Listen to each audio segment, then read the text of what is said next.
Hi, this is Julie with a quick note before we begin. This month is Mother's Quest May. It's become a tradition in the Mother's Quest community that Mother's Day should be just the beginning of a focus on ourselves and our epic lives. Follow the link in the show notes for the Mother's Quest gift guide to find some special gifts and invitations this month. Join the Mother's Quest Facebook group at mothersquest.com/community to follow along with reflections and updates from me along the way. Now, on to the show.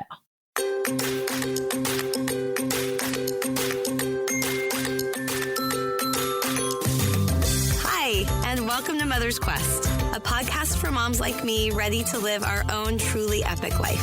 I'm Julie Neal, a life and leadership coach, community builder, writer, and mom to two high-energy boys who challenge me to grow into my best self. I'll be right there. Where was I? Hello, and welcome to this first episode of Season 7 of the Mother's Quest podcast. Today's episode was sparked by an experience I had on my own most recent big milestone birthday. The morning of December 1st, I turned 50, and the podcast, which was a 45th birthday present to myself, turned 5. As I often do, I began my morning practice reading a book on my bedside table. The one I grabbed this time was a new one I had purchased called Wonder Seeker. Inspired by an idea within the gorgeously photographed pages, I hopped out of bed, wandered over to my bookshelf, pulled books from the shelves that were speaking to me on this occasion, and before I knew it, had organized them into a pile, which became my manifesto for becoming 50.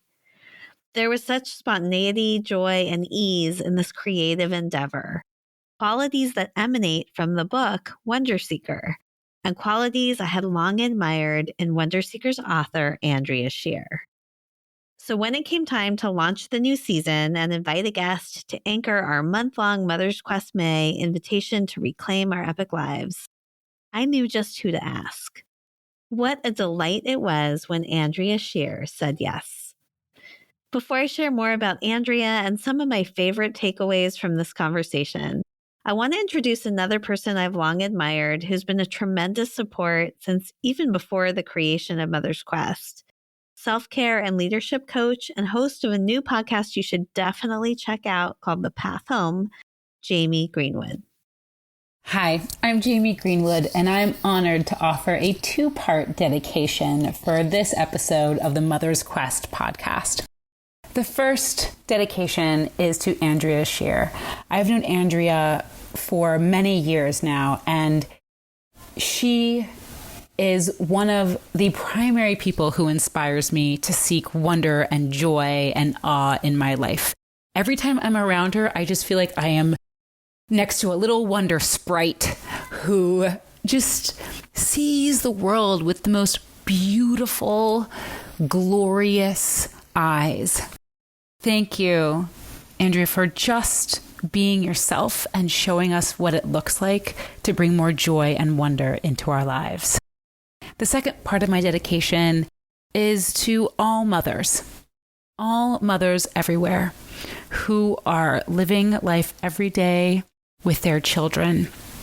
The day in, day out of the work that you do is so important and often goes unacknowledged.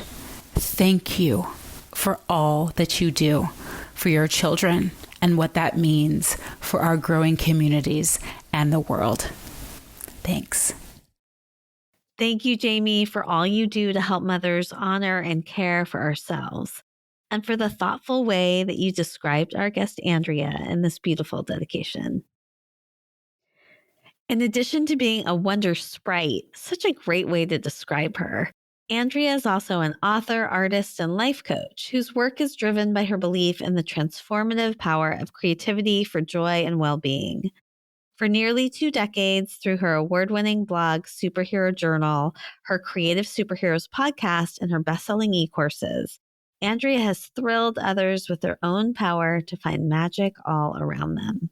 Her new book, Wonder Seeker, 52 Ways to Wake Up Your Creativity and Find Your Joy, straddles the world of creativity and mindfulness. playfully inspiring readers like me to live more vibrant lives full of presence, joy, and connection.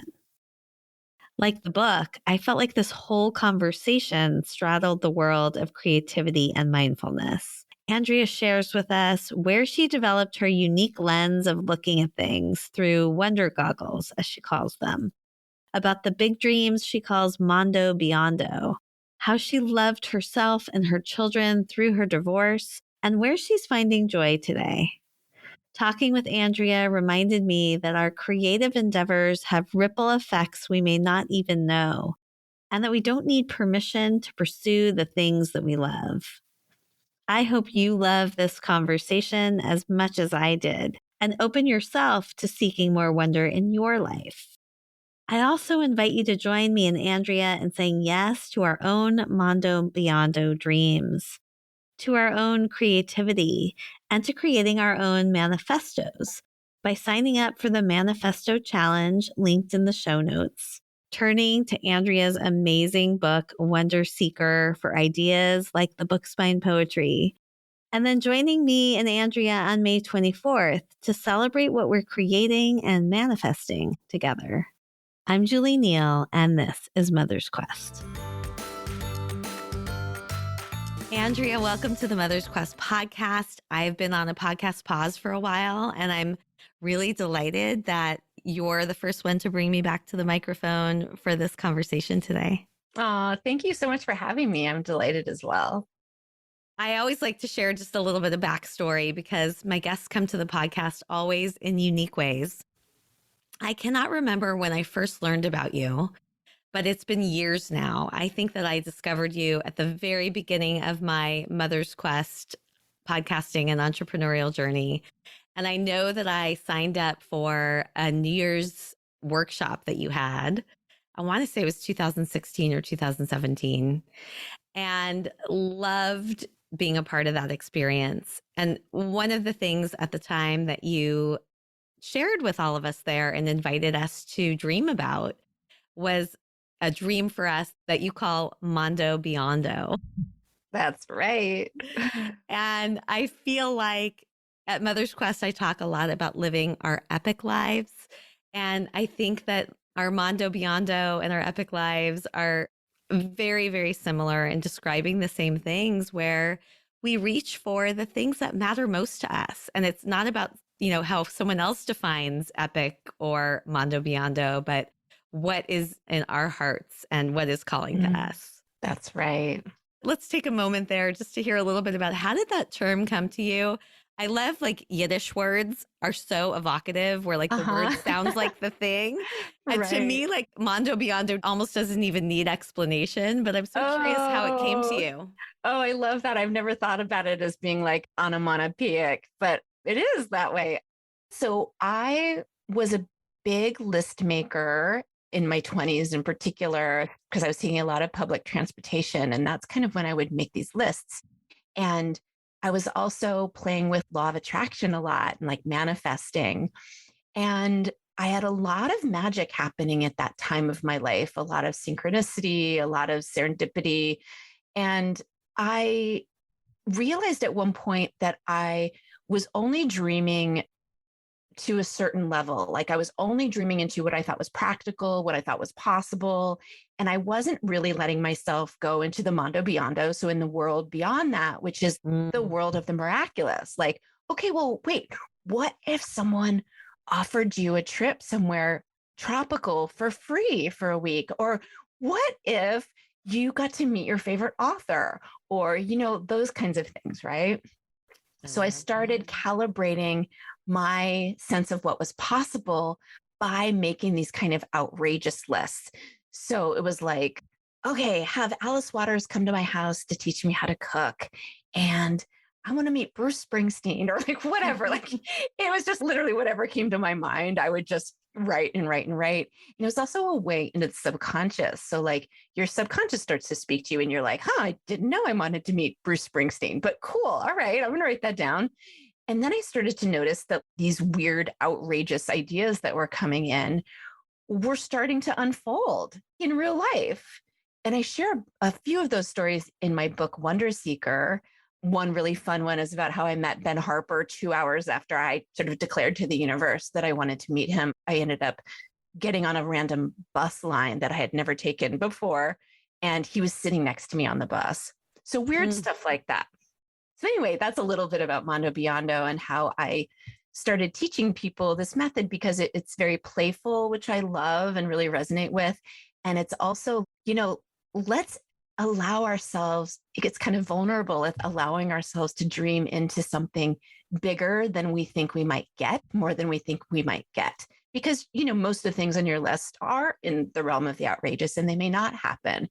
But there's also something really juicy and alive that really tells you something about who you are and where you're going and what you want. I love it so much. It's so funny. I'm thinking of this story I have, which relates to the idea of magic, which can show that this energy or this getting in touch with what you want, I think can unravel years later. But your story can also happen in the moment. I went to a creative writing workshop with Elizabeth Gilbert for my 44th birthday. And it was one of those things where I followed my intuition. I saw this opportunity to go to Napa. It was completely unusual for me to do this. I went by myself and got her book, Big Magic, and loved it, and arrived at this retreat. And I was sitting at a round table in the room, listening to her talk from the stage. And I don't know if you've ever heard her speak in person, but I think in person in particular, she's really inspiring. She's so inspiring. Oh my gosh. Yes. She is. And I remember as I was sitting there thinking, I really love her. Like, I want to be friends with her. I wish that she knew me. And then I had this other fleeting thought right after, which was, I think I was wearing black. And I thought, why did I wear black today? I'm going to just completely fade into the background. There's nothing distinguishable about me. Wow. As I'm having this narrative in my head from the stage in this room of 300 people, she stops, looks at me and says, "Do I know you?" Oh my God. And I did that thing where I looked behind me, like I'm sure she must be talking to someone else. And she asked if I was on the plane with her. Oh, how So funny. I guess it turned out I looked like somebody that was on the plane. But I've held on to that feeling of, wow, you can think something and maybe in some way it will come true. Ever since. And then a year later, after this letter of permission I wrote to myself at that workshop, I said yes to Mother's Quest and launched the podcast as a 45th birthday present to myself. Like you just celebrated my 50th birthday. So I've now been at living my epic life in a way that I think is very aligned with Mondo Beyondo and Big Magic ever since. And so I just think giving ourselves permission to dream and to think thoughts that may seem like they would never come true. There's so much there. There's so much power in that. Yes, there's so much there. And I want to name something I think that's really important, because as women, we are taught to be afraid of our desire. We're afraid of our hunger. We don't want to look too hungry, right? So I love teaching women, or just giving people permission to have their desire, whether they get it or not. Dream into these things and let yourself have it. Not only is it okay, but I think it's sort of transgressive in a lot of ways. Yeah. Tell me more what you mean by the word transgressive. Well, I've been thinking about basically like the sort of bad software that we in our generation, and many generations before have grown up with as girls. So it's like, don't be too big, don't be too much, don't take up too much space, don't want too much, just want the exact right amount, track other people's wants before yours, or you're not a good mother, good wife, good whatever. Yeah. And I lived like this for so many years. That's probably why it's an important thing for me to teach. I could not even presence my own desires after a while, because all the things were getting in the way before and sort of clouding my view. It's like I would sort of almost want something, and then I would realize, well, we can't afford that, or that would be time away from the kids, or that would make me selfish or a bad person. You know what I mean? And so I think for me, getting my desire back online was actually getting my life force back online. Oh, I love that. Yeah. And for me, it was actually in the realm of sexual desire. Getting that online was actually incredibly powerful for me as far as my own vibrance and my own life force. But I think it's metaphoric as well. It's not just about the physical body. Yeah, I just looked up the word because I love to see then the actual definitions of words. Transgressive means involving a violation of accepted or imposed boundaries, especially Mm, those of social acceptability. yeah, exactly. Mm. Okay, I want to start moving us into talking about your epic life. And briefly, epic became this metaphor for me when I said yes to Mother's Quest and yes to living my life more Mondo Beyondo, which was this idea that I am really the heroine of my own story. I'm the author of my story, and that I can seek, I can let in and desire the things that matter most to me. And especially in the years when we're raising our children, because I think so many moms, we do lose ourselves, we sacrifice ourselves. And it's so important to remember this is our one amazing life to live, but also that our kids are learning so much from what they see us and by our example. Mm. So, first, epic became a metaphor. And then I also, like at the table one night with a napkin and a pen, thought, like, I wonder if there's a way to get epic to describe more these things I think really do matter when we're raising our kids. And the epic guidepost just kind of came pouring out. E, engage mindfully with our kids. P, passionate and purposeful impact beyond our family. I, invested in ourselves. And C, connected to a strong support network. So I want to delve into these ideas with you. But before we go into each guidepost, I'd love to know, what do you feel like you're most on a quest for right now? And typically I ask a little bit about the influence that your mother may have had in shaping you. So if there are any connections you want to draw between your quest and your own Mm. mother's influence, I am so curious and would love to hear. That's a beautiful question. I think the quest that comes up immediately when you say that is I've been single, divorced for about 6 years now. And I am really on the quest for partnership. Yeah. Yeah, for like true love, deep love, sustaining kind of love. And I've been dating a lot and I've been in different relationships over the last 6 years, and it's been incredibly purposeful time. And I felt like one of those relationships was medicine and soul work. And there's been a big evolution as far as my attachment system and just who I want to be in a relationship. But yeah, now I feel like I'm ready. Like, okay, I've been training in this for a while and I think I'm ready. So I don't know if that's exactly what you meant by quest, but that's what really comes to mind. Yeah, that's what you're seeking right now. Yeah. So, hopefully I trust that every time you name that, there is some energy of putting that big wish out into the world. So I look forward to the day soon when we get to hear Yeah, about this magical exactly. partnership. I know. And, as far as my own mother, I came from, as many of us, a divorced family when I was really little, about 3 years old.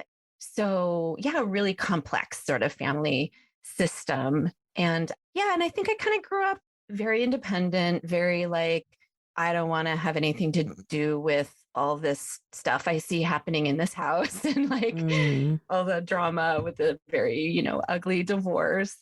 So it's something that I don't have a blueprint for. Like what I'm questing, I don't exactly have a blueprint for. So I've been looking for it and finding it out in the world, over the years. So every time I witness a relationship that I think is like, oh wow, that's a beautiful relationship. That's really healthy. Or like, I want that. I do this funny thing where I tap my third eye 3 times. I go tap, tap, tap. And it's my way of sending out to the universe, like, yes, some of that. I like that. And so I keep sort of collecting and making my own little blueprint. Like if you told me about your partnership and you're like, oh, there's this thing that my husband does, it's amazing, and if I really feel that in my body, then I'll tap it in. Oh, I love that. Okay, that seems like such an easy practice that just gets us to Right? slow down and be more mindful about what we're Yeah. really wanting in our life. Yeah. And I think that somatic connection, there's something about when we touch our own body, we touch our heart or, tap ourselves there. It's a different kind of landing. Yeah. Very cool. Well, I think this is a good segue into the first epic I post about engaging mindfully with our kids.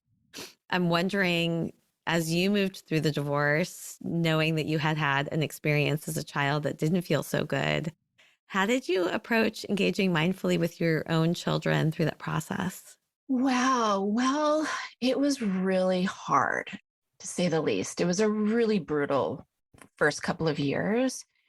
I've never really shared about exactly how it was so brutal, but let's just say that one of my kids really blamed me for it and didn't hug me for 2 years. And so that was definitely the hardest thing that I've ever gone through.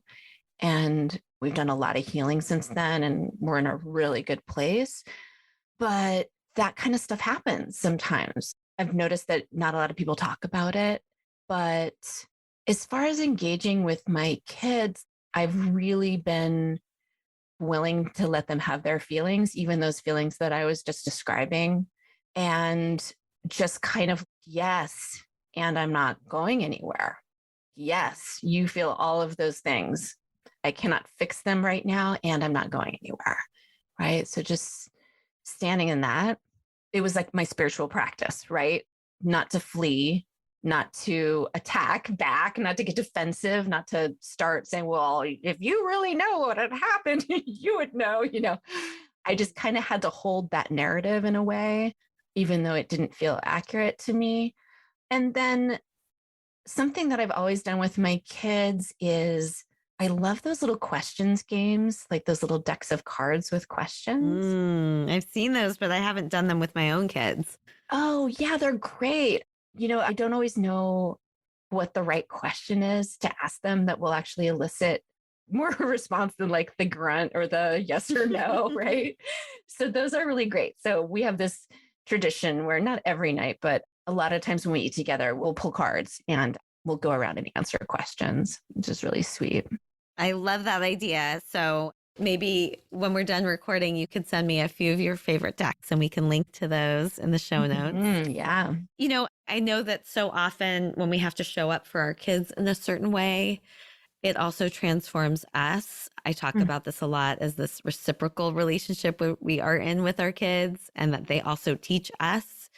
Wondering before we move to the next guidepost, the way that you showed up for them in that really challenging process, how that changed you. That's a good question. I think luckily I had been really upgrading my own self-love for a number of years before the relationship ended, before the marriage ended. And I think those practices really came in handy because I had to really tend myself during that time and keep reminding myself that I was loved, just like I was standing strong and firm. Like, yes, oh, you're having all these feelings and I'm still here. And I'm going to continue to show up at school and pick you up, even when you look at me and you say, oh, you again. I mean, it's kind of like I laugh about it now, but it was like, wow, this is brutal. Yeah. So I guess there's a way that it's like, wow, if I can hold that, then I can probably hold anything. Yeah. Incredible. Well, thank you for your honesty and vulnerability and sharing that with us. Yeah. The P in EPIC is about passionate and purposeful impact. So the difference that you make in the world beyond your family. I witness you as being, the quintessential multi-passionate person. There's so many ways it seems like you are bringing your gifts forward. I'd love to hear how you view your impact in the world. Yeah, I love bringing color to people. Like, I guess vibrance in general is what I really want for people. I want people to love themselves deeply, know themselves intimately, dream those big, beautiful dreams for themselves so they can feel that joy and aliveness. Yeah, that comes from, as you say, your epic life. And it doesn't have to be like big and shiny and, seems like all the young people want to be famous now. Like they have to have this big life that's big and splashy. And it's not that. for me, like my biggest dream is falling in love and having this beautiful, healthy partnership. That's the ultimate for me right now. So, as much as I can support people in loving themselves into that, then I feel like, okay, I'm tending people's spirits in the way that I want to tend them. Tell me a little bit about how your gifts make that possible, because you are so gifted in so many ways. Thank you. Well, I started out as an artist. I was a painter for a long time, and then I was a jewelry designer. And yeah, just always, I still consider myself a visual artist more than anything else. But I've also been a blogger now for 18 years. Mm. And when I started writing personal essays, really just to go along with my photography, I really just wanted to share my photography because I'm also a photographer. And I thought, okay, well, I have to write something. And it's more interesting to write a story about yourself or, something than like whatever. It was really just to accompany these images though. And I realized that I was experiencing this deep connection, not just with myself, but with the people that I was reaching on this blog, where people are like, oh my God, thank you for naming that. Or, oh my God, I have a story like that. And then pretty soon it's like, oh, I don't have to feel alone in anything. There's nothing I could share that someone else hasn't already experienced or is experiencing right now. And I think just knowing that, it shifted the way I just move in the world. Maybe you call it compassion, maybe you call it something else, but I mean, it's what allows me to say what I just said. I mean, it feels even edgy for me to share what I just shared earlier in your show. Like, I'm not sure I've ever said that publicly, but if there's one person listening to this show that could benefit from that story, then it's worth it. I want my experiences to be an offering, if they can be, for someone else. That's what gives me purpose. Mm. That's really beautiful. And I have absolutely no doubt that there's somebody listening right now that so appreciated your honesty. Yeah. And can relate to what you went through.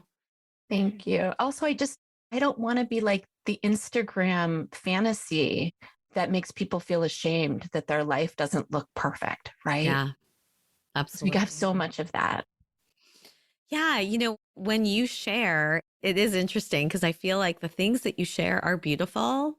They're beautiful in terms of the words being resonant, but the imagery is always beautiful, but it also feels very real. Yeah. Oh, good. I'm so glad. Yeah. Let's talk about I invested in yourself. I have your book right next to me, Wonder Seeker, 52 Ways to Wake Up Your Creativity and Find Your Joy. And the book itself is such a delight. I just love the way you wrote it, every little nugget. It just feels like there's all these little bite-sized pieces you can flip to any part. There's so much beautiful photography and imagery, and the ideas are so creative. It feels to me like nurturing creativity and seeking wonder must be part of how you do fill your cup. Yes. But I'd love to hear more about that, and also where you think this came from, this ability to see things from new perspectives and different angles. Well, thank you for what you said about my book. I really appreciate it. So, I mean, I think becoming a wonder seeker was in part a response to a lot of depression and anxiety that I experienced in my sort of mid 20s in particular. I was living in San Francisco at the time, and I was going through infertility for a bunch of years, and I was just kind of falling into this pit, and my body started like what had already, I think, been generalized anxiety for a lot of years, where I couldn't quite get a full breath a lot of the days, but I didn't really understand as an anxiety disorder. I started to notice that if I walked around my neighborhood with my camera, just having my camera in my hand, there was a way that now I call it, I was putting on my wonder goggles. And so with my wonder goggles, it was like I was scanning for what's beautiful or interesting in my view right now. And that was my sole purpose, was to do a lap around the neighborhood with that one question: what's beautiful or interesting here? And that would take my attention away from all the garbage of my mind and it would land me in the moment. And turns out there is so much beauty if you're looking for it, right? It's everywhere. Yeah. It could be like the garbage with the bright apple green plastic bucket next to it. And you're like, wow. It could be like that sort of unlikely beauty, right? In a city. Or it could be like, oh my God, the clouds are having these gorgeous formations right now. Or wow, the lemons juxtaposed against the blue sky. It's like, that's such a beautiful combination. So I would start capturing them and then I would put them on my blog. That's when I started blogging. So it was very much my meditation, my therapy, my mindfulness practice. And then I would notice, I would come home and I would feel good. And I'm like, oh my God, I can breathe. I can actually breathe again. It would be the first time that day where I felt like I could get a full breath. That's really beautiful. I love to make connections with other podcast episodes and guests. And so as I hear you talking about this practice that you developed, I'm thinking about Lindsay Para, who is a coach and mentor of mine. And I feel like it's been 10 years now. When she was in her darkest days with chronic illness, she and her family members had Lyme disease. Oh, wow. But didn't know it at the time. And she looked out her window on a drive and saw the sunset and just noticed how incredibly beautiful it was and decided to share that image with her gratitude on Facebook. And it became day one. And now she has volumes. Every year she prints every day's post for the year in a book. And she's got all these volumes now, but she's also, in sharing that, she has inspired so many other people to create a daily gratitude practice like that, that they also are open to sharing with others. So thinking a lot about the commonality between those two stories. Yeah. Beauty is such a beautiful way into gratitude.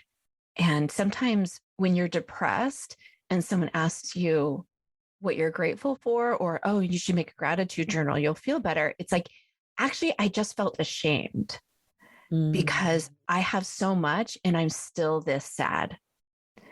And so then I would go into a shame spiral about how I shouldn't be feeling so sad because I was so lucky. Right. Right. And that didn't help. So if I didn't call it a gratitude practice and I just walked around and I was like, there's so much beauty. Oh my God. And I would start photographing and I get excited about that. It's like suddenly I would lift my vibration or raise my vibration above this sort of murky, icky place I had been in. And I was training my brain. Now I know this because of neuroscience. Now I understand that I was actually training my brain to put my attention somewhere else. So I had deepened this neural pathway by practicing it for a very long time. And also we're just hardwired to scan for what's wrong in our view. I talk about this in the book. So this wonder seeking practice of going on these little wonder walks, you're actually training your brain neurologically to also scan for what's good. So it's not like a stepping over and a bypass, like, oh, everything's beautiful and perfect. No, it's like, yes, all these things are happening. And there's all this other stuff too. So it's like including a wider range of what you're willing to experience. That's so powerful. And I love this idea of individually finding your way in. Like what works for one person is not what works for another.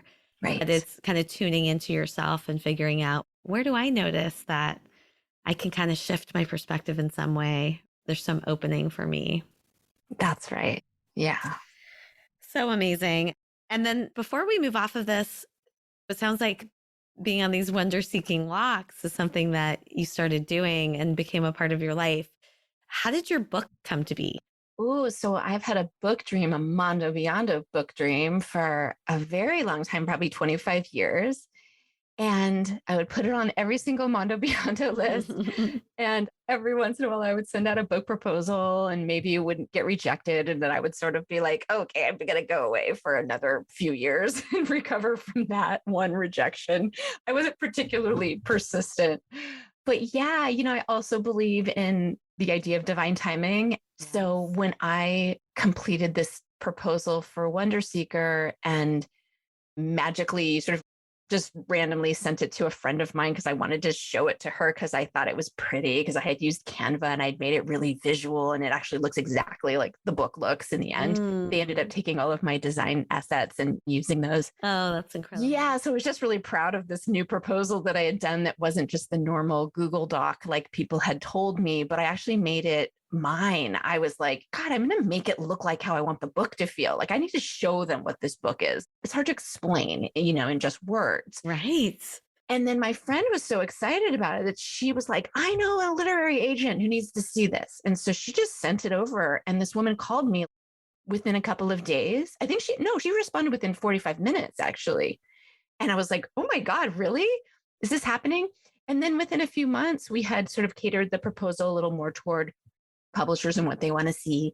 And then it was just the right moment. We were about a month into COVID quarantine when she started shopping the book to publishers, and they saw the need for it by then. They were like, oh, this is medicine for this moment. And so I think that's why it took 25 years for it to happen. I love that story so much because it exemplifies how something can both seem like it happens instantly and then also took a very long time. Exactly.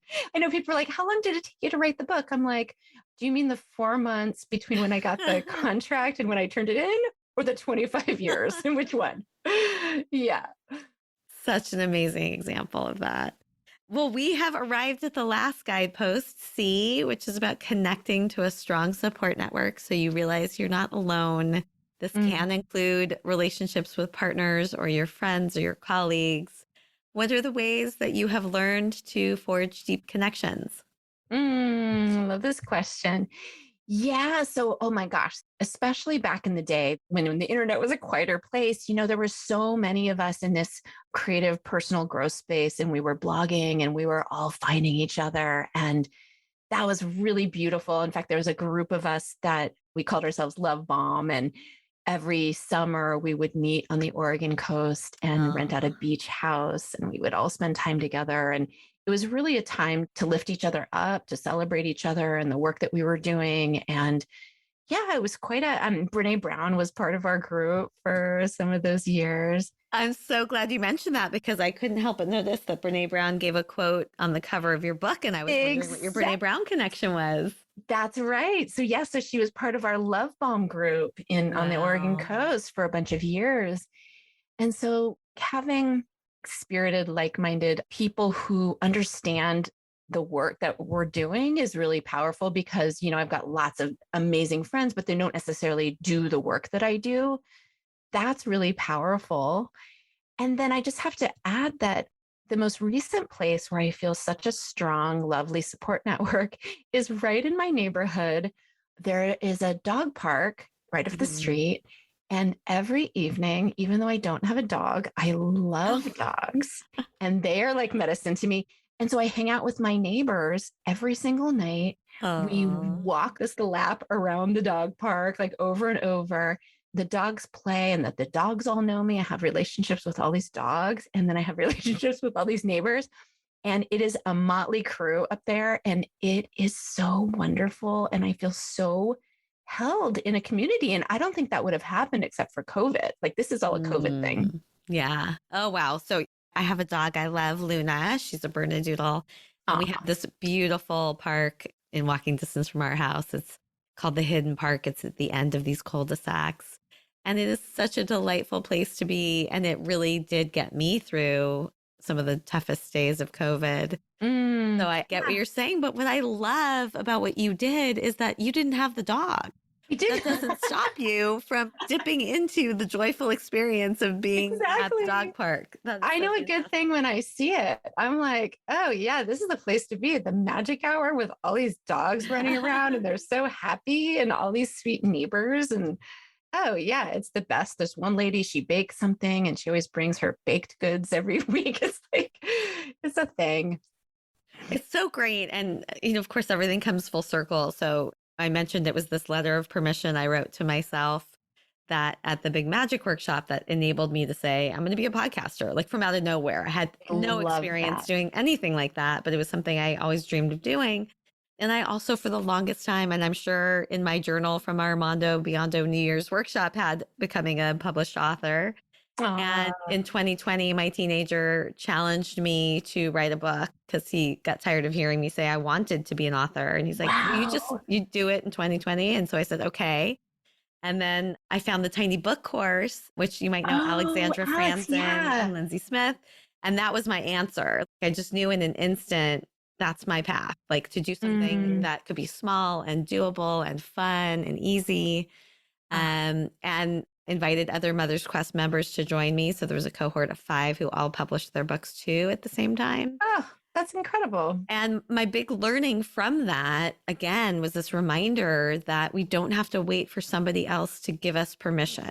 We don't need the agent or you got that, but we don't all have to have that. Not at all. And, you don't need the dog to go love the dog park. So I love this reminder about not waiting for somebody else to let us in, but to open the door for what we want for ourselves. That's such a beautiful reminder. Thank you. So we are getting close to the end of our time together. In a minute, I want to talk with you about the challenge we have for anybody listening that wants to say yes. But before that, I love to talk with guests about what I call an epic snapshot moment. So those moments, you probably have language for this in your own words too, but it's those moments where everything that you're seeking shows up for you. And it's almost like everything becomes technicolor. Like, oh, wow, this moment is everything I love. And if you could bottle it up, you would. I would love to hear if you've had an epic snapshot moment recently in your life and what it was. Oh, what a great question. Okay, let's see. There's the dog park, but I've already talked about it. I mean, I think every night at the dog park, I'm like, this is me living my best life, 1000%. So there's that. But more recently, so I guess my language, I like talking about wonder dates. And so going on a wonder date with someone is really just having a shared intention of experiencing wonder together and going to do something. So it could be like, let's go have a wonder date and go see the sunset tonight. Or let's go have a wonder date and put some blankets outside and look at the stars tonight, right? Could be anything.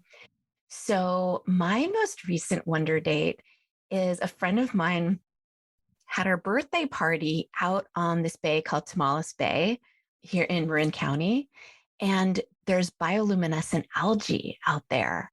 So you take kayaks, and we had a guide and everything. So we all, put on our little life vests and we got in these kayaks. And that was very adventurous to me because I'm not sure I've ever been in a kayak before, but we paddled out there at 11 p.m. into the pitch black, because it has to be a moonless night if you're going to really see the bioluminescence. Wow. And so we're like paddling out into the night with just this teeny little light behind the guide, behind his boat that you could see. And then so we're all just sort of aiming for that. And I was like, oh my God, this is the best moment of my life. Well, I was trying to think of what was it exactly about? I think there's something about, for me, living on this edge of aliveness. It was like a little bit of a stretch for me, but I also felt safe because we had all these things in place to make sure that everyone would be safe. And we were going on this adventure, and then we got out there, and it was like, you could literally pick up the water and splash it and look like you were throwing stars across the boat. I mean, it was, oh my goodness. Oh my God. Incredible. Oh my God. It was one of the most beautiful things I've ever experienced. And so that kind of wonder, of course, and being together, that having that be a shared experience really amplified it for me. It's not like I could have done that by myself and had the same kind of joy. So yeah, that was like a real peak moment, I guess. Beautiful example. And so often those are moments that we couldn't even predict. It's wonderful when our Mondo Beyondo dreams come true, but it's also especially wonderful when something you never even imagined possible just arrives. Yes, exactly. Oh, I love this idea of wonder dates. Okay. So let's talk a little bit about the challenge that we want to invite anybody listening to say yes to. Quick background for this. And part of why I thought to invite you to the podcast is that, as I mentioned, I recently turned 50. I know you turned 52. And I have a long tradition of thinking about the word manifesto, something that we create that can become this guide for us of what we really want. In many ways, the Epic framework is my manifesto. And every May, through a challenge that Graham Seabrook and I created, particularly around Mother's Day, we invite mothers to create a manifesto because I think it's so important that moms claim how they want to live their lives. And at my 50th birthday, I woke up in the morning and I was like, I think I want to write a manifesto about becoming 50. And I think I had been reading your book. And I also have this great bookshelf that I wake up in the morning and I see my bookshelf. And I just decided, I'm like, I just felt called to do it. I'm like, I'm going to write a manifesto and I'm going to do it with my books. I It's love it. inspired by your spine poetry. And I just pulled these books off the shelf. It happened again, like with so much ease. I have so many books, but for whatever reason, like these are the ones that just called to me. And within minutes, I had arranged them in the order I wanted and then sat down to a typewriter and added the extra parts, the connective tissue to go with the book titles, and now have this really beautiful manifesto. And I love that I entered into it in a new way, like inspired by back to this conversation we were having about what's your entry. Yeah. For me, this idea of doing it in a creative, different way was my entry point. So I'm going to pass it to you now to share, kind of building off of the experience I had, what we were thinking we would invite moms to do this Mother's Quest May. Yeah. So I'll just expand on what you did so beautifully. I imagine you'll share your Becoming 50 manifesto. That image is so spectacular. Yeah. So in the book, one of the activities is spine poetry. And this is something that I borrowed from another artist, but I just love it so much. So it's a way to write a poem or a manifesto that is, it's like a backdoor way in. And you can kind of bypass the part of your brain that's like, I don't know how to write a poem. I don't know how to do a manifesto. And it's like, don't worry about it. You can stack some books and you're going to create lines of verse from the titles of the books.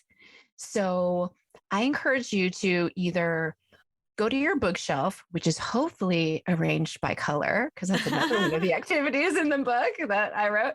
But anyway, you go to your bookshelf and you can either just start grabbing books that's like, ooh, that feels like an evocative title to me, or like that one's attracting me.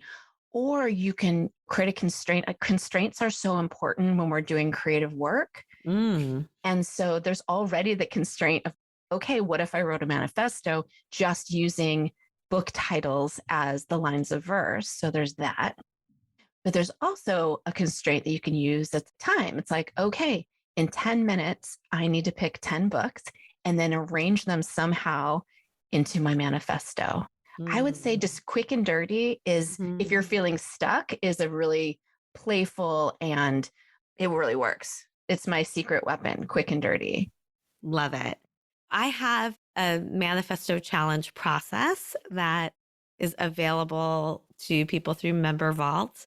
And I will definitely link to that and encourage anyone who hears this episode to say yes to the challenge, and then also say yes to this idea afterwards of when you go to create your manifesto after some of the reflection work from that challenge, to pursue this process inspired by the books on your bookshelf. And you also have permission, if you don't want to go through the whole manifesto challenge, to jump straight to the poetry itself, whatever feels right for you. But there are tools and invitations here for you to say yes to yourself and yes to claiming how you want to live your life in your biggest, best way. Love it. So I'm excited to see what happens. I will also make sure I put in the show notes a link to register for a workshop, very informal workshop you and I are going to do towards the end of May, to invite people to come with their completed manifestos, with their ideas for manifestos, with their manifestos in progress. And it's going to be an opportunity to share, get inspired by your wonder and creativity, and really celebrate with one another. So I'm so excited for that. I look forward to it. Thank you. So this is the end of our conversation, which just flew right by. I always like to close with acknowledgements. It's an opportunity for us each to share what we're taking away from this conversation. I aspire to create space for all of my guests where, as much as you are contributing something to all of us, that you feel like this was an enriching experience for you. So I'll first start, and then I'd love to hear what you're leaving with. I want to just really thank you for, first of all the ways that you've inspired me when you didn't even know it. And this is a reminder for everybody out there that you never know what you put out into the world, the impact that that's going to have on someone. So first of all, thank you for that. Thank you for the invitation to have a Mondo Beyondo dream. Thank you for this reminder about the importance of loving ourselves and how showing up, especially for our kids, in strength, even when they're really challenging us, is a lesson about how to love them completely, but by also loving ourselves completely. Yeah. Something really beautiful about that.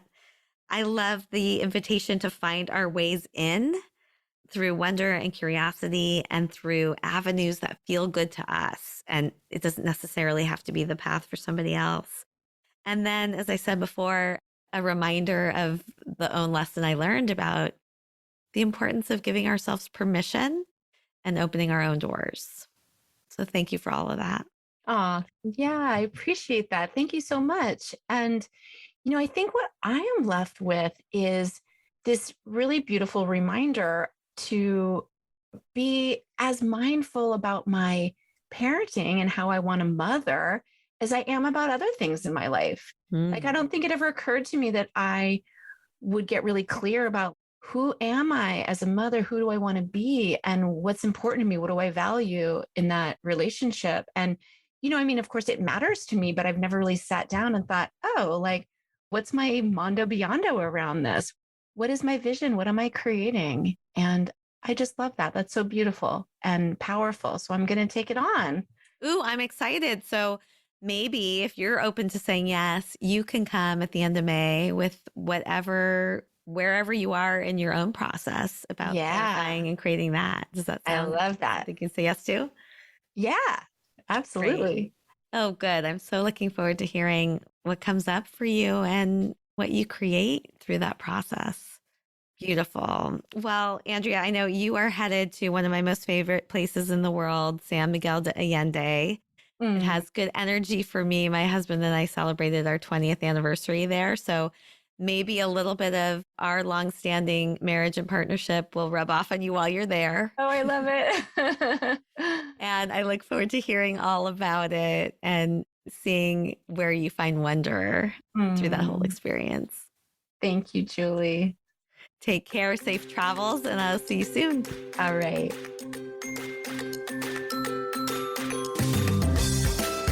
Thank you so much for coming along with me on this episode of the Mother's Quest podcast. I hope this conversation sparked something that will help you live your epic life. If you'd like to get show notes and learn more about how to join the Mother's Quest community, visit mothersquest.com. And while you're there, I would love it if you would follow the prompts to subscribe, leave a review on Apple Podcasts, and help us to spread the word. I want to end with some words to help light the way on your quest. Seize the day, love your people, honor your gifts. Until next time.